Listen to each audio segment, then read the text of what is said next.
বাংলাদেশ আজকে যে সাংবিধানিক চর্চা চলে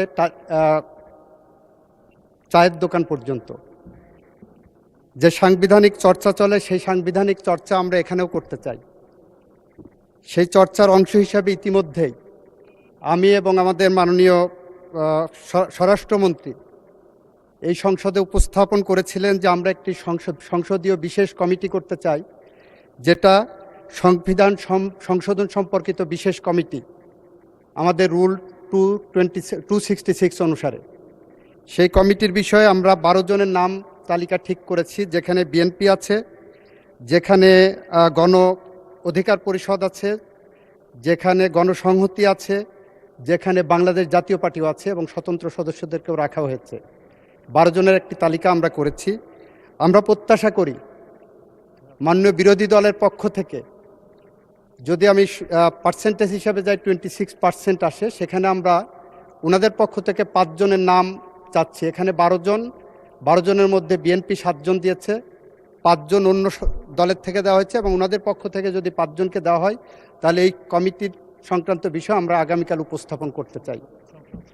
সংবিধান সংশোধন সম্পর্কিত বিশেষ কমিটি গঠন করার জন্য আগামীকাল আমরা চাই ওনাদের পক্ষ থেকে যদি 5 জনের নাম কালকে দেন, তাহলে আমরা এই কমিটি গঠন করে আমরা সংবিধান সংশোধন এবং জুলাই সনদকে সামনে রেখে সামনের দিকে এগিয়ে যেতে চাই। মাননীয় স্পিকার, আপনাকে ধন্যবাদ। মাননীয় স্পিকার, মাননীয় বিরোধী দলের নেতা আইনমন্ত্রী যে কথাটা বললেন যে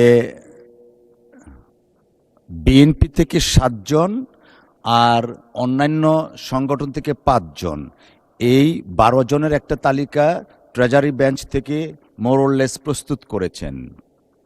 আপনাদের অপোজিশন থেকে 5 জনের তালিকা চাচ্ছেন। সো এই 17 জন নিয়ে ওনারা যে বিশেষ কমিটিটা করবেন, তো দয়া করে যদি আপনি আপনাদের 5 জনের তালিকাটা দেন তাহলে হয়তো কমিটি গঠন প্রক্রিয়াটা এগিয়ে যাবে। ধন্যবাদ আপনাকে। এই বিষয়টা নিয়ে মাননীয় চিফ হুইপও আমার সাথে কথা বলেছেন এবং উনি যথারীতি সংসদ নেতার সালাম নিয়েই কথা বলেছেন। তো আমি ওনাকে বলেছি যে এই বিষয়টা আমাদের মাঝে একটু আলোচনার বিষয় আছে, কারণ এখানে কনসেপচুয়াল ডিফারেন্স আছে আমাদের।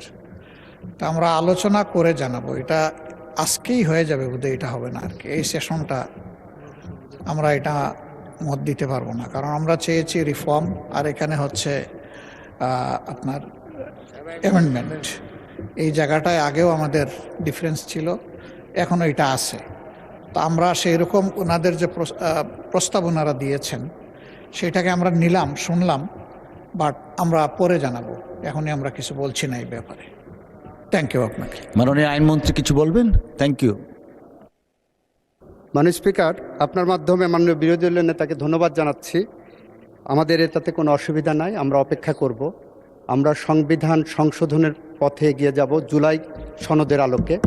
সুতরাং আমাদের যদি এর জন্য অপেক্ষা করতে হয়, আমাদের পরবর্তী সেশন পর্যন্ত অপেক্ষা করতে কোনো অসুবিধা হবে না।